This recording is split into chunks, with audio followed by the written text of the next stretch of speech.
I want to thank everybody for coming. I want to thank these guys that performed Repentance, Sly, and True. Thank God for them. You know, before we go on any further in the show, I just want to say that in this world, I know that if we look at this world, we look at the recession that we're in, we can look at a loss of a job, or we're going to have problems all the time. Everywhere we go, we're going to have problems. And this world ain't getting any better. We're doing this because we want to offer up the hope. And the hope is Jesus Christ. Amen. There's hope in that name. Yes. There's freedom in that name. Yes. You may still be going through the same problems. I'm not saying it's the answer, but your problems are going to vanish. But He'll give you the peace. He'll fill you with the Spirit. And He'll give you the peace that you need. And we just want to offer through this music because everybody up here has Christ in their life. And they can tell you the same thing, that there's nothing like it. And we want to offer that to every person here. The freedom of Christ. To believe on Jesus Christ and what He did at the cross. That's the answer for everything. For everything.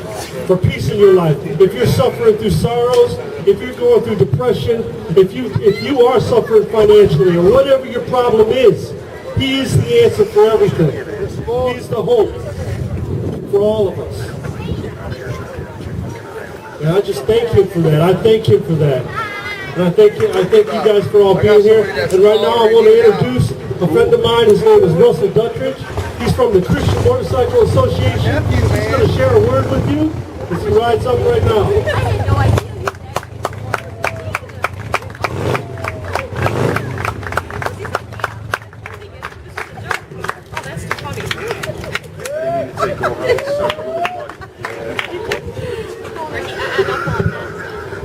How y'all doing?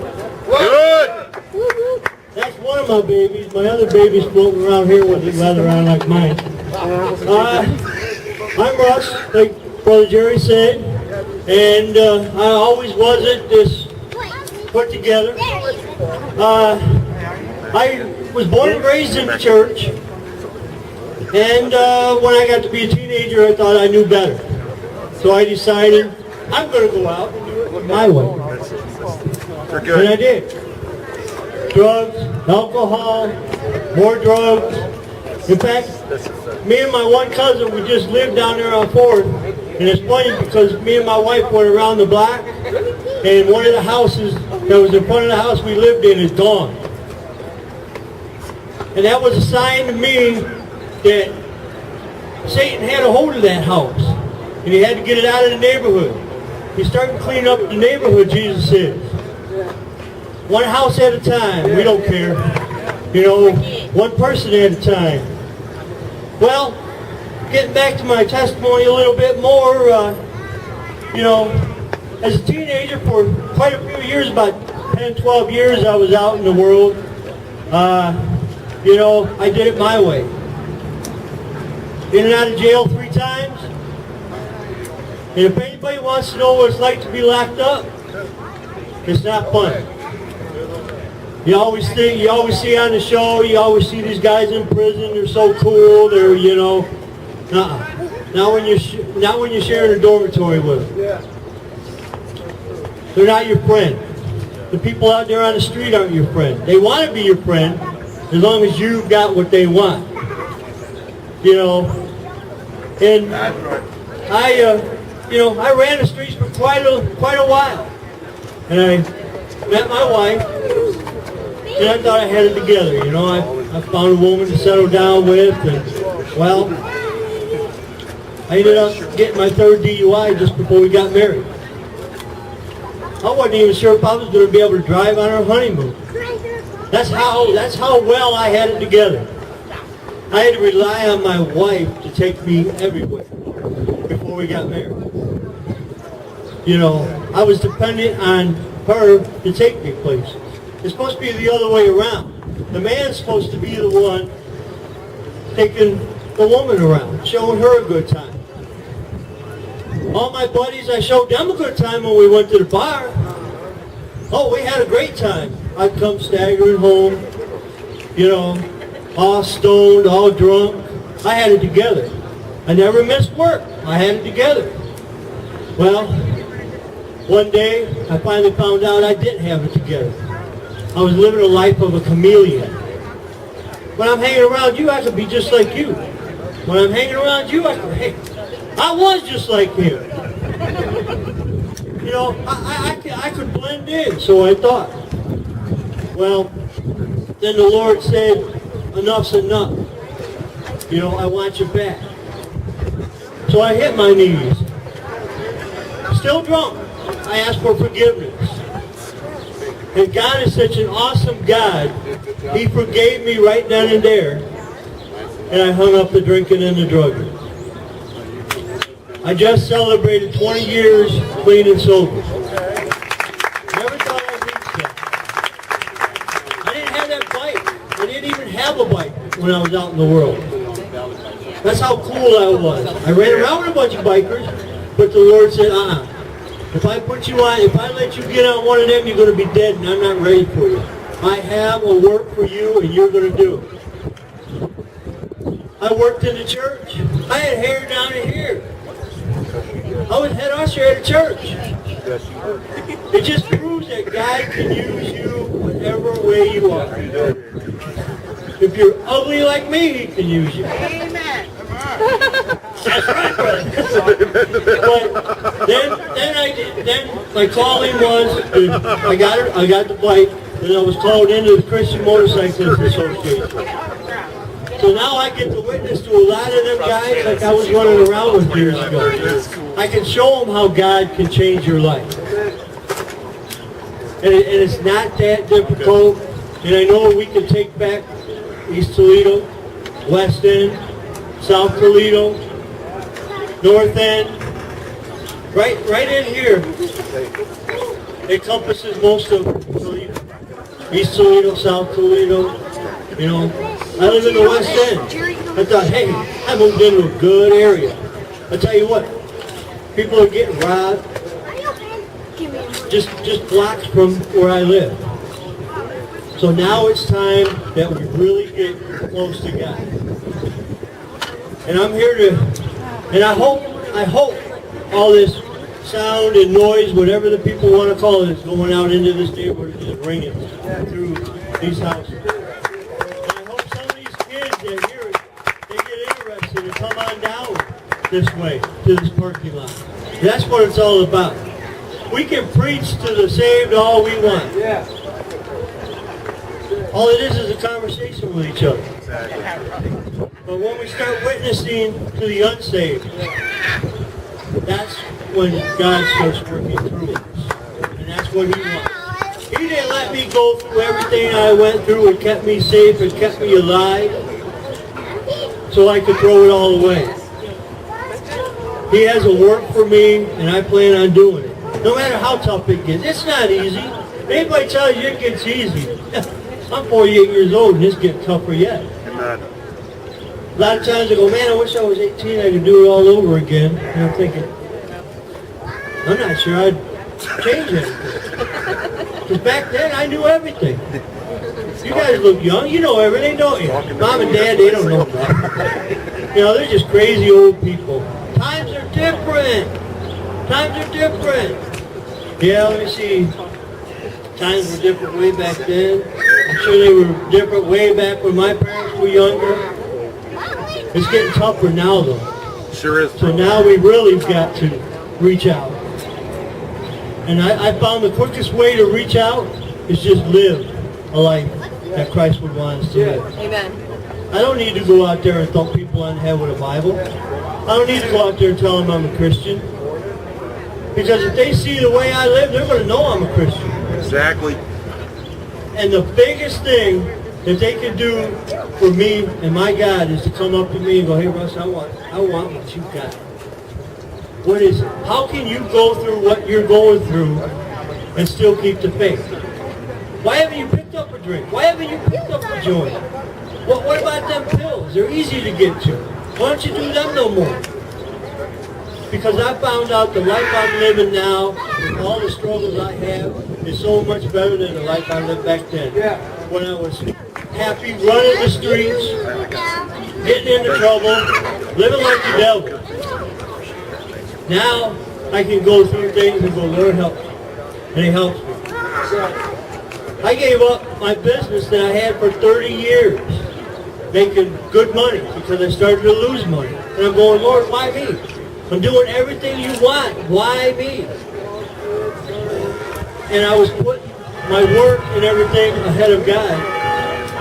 So I feel that He kind of pulled back the reins and said, let the other people in.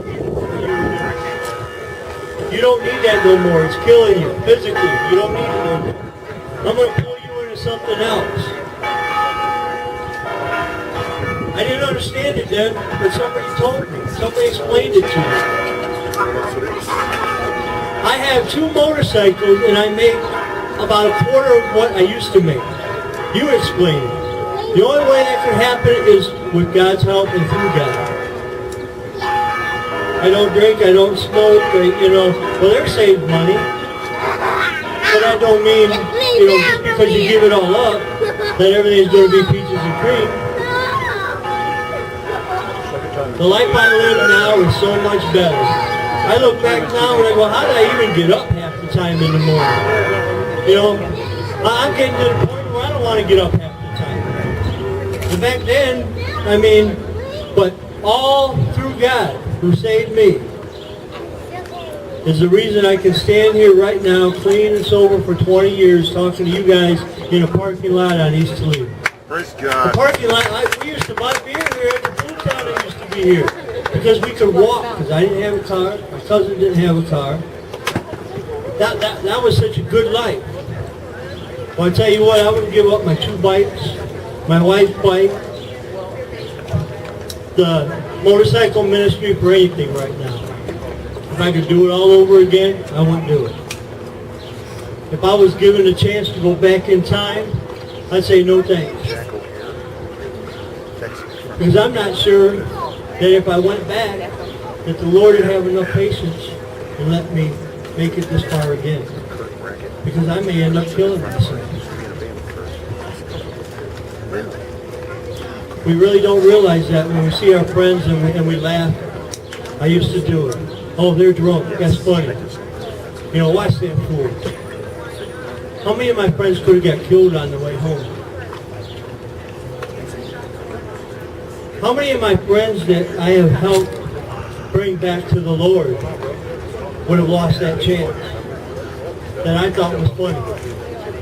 That isn't funny. And I look at it now, and I used to say, but there, by the grace of God, go I. But you know what? I look at it now.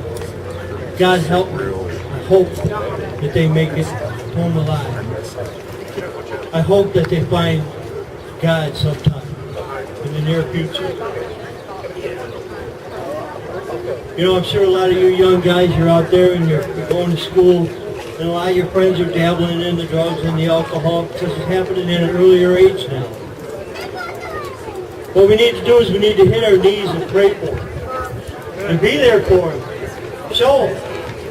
Show them through your life, not through your words. Anybody can say the words. We need to show them. Show them the love. No matter how. I've got some friends that I tell you what, I might be embarrassed to bring them around you, but they're good friends of mine. And I have some faith that sooner or later they're going to find Christ. And I want to be there when they ask that question, what do I need to do? What do I need to do before I wrap my motorcycle around a pole and end my life? And stand in front of the pearly gates and God's going, you know what? Excuse me, buddy. You had your chance. Signature from Toledo. And you blew it. Oh, okay. And I don't want to be stand in front of the pearly gates and go, hey, your friend was up here just not too long ago, and you had your chance to minister to him and you blew it. Because your pride got in the way. You thought he was too cool to tell him, hey man, you're drinking too much. You're doing too many drugs. You don't need to get on your motorcycle when you're drunk. Don't get in the car. Have somebody take you home. All I want to say in closing is, if any of you have ever tried the drugs and alcohol, you know what the outcome is. And if you haven't, I just told you what the outcome is. You don't need to try it on your own. You reach out to those friends that you can see that are hurting, that are going through the struggles in life. You don't need to beat them over the head. Just be there for them. That's the biggest thing. That's the biggest thing that helped me. My Christian brothers that I grew up with were there when I needed them. Without convicting me, without beating me over the head, without pointing out my faults. I knew what my faults were. You know, we all do. Even when I was out in the world, I knew what they were. But I just didn't care. One more drink and they went away. But God put that love back in my heart where I can love the unlovable, just like He did. And I had to start with myself. God love you all.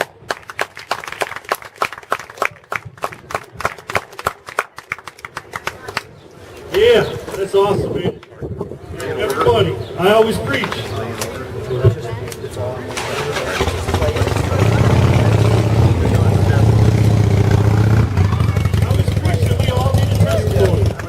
Testimony. Because that's how you're going to overcome.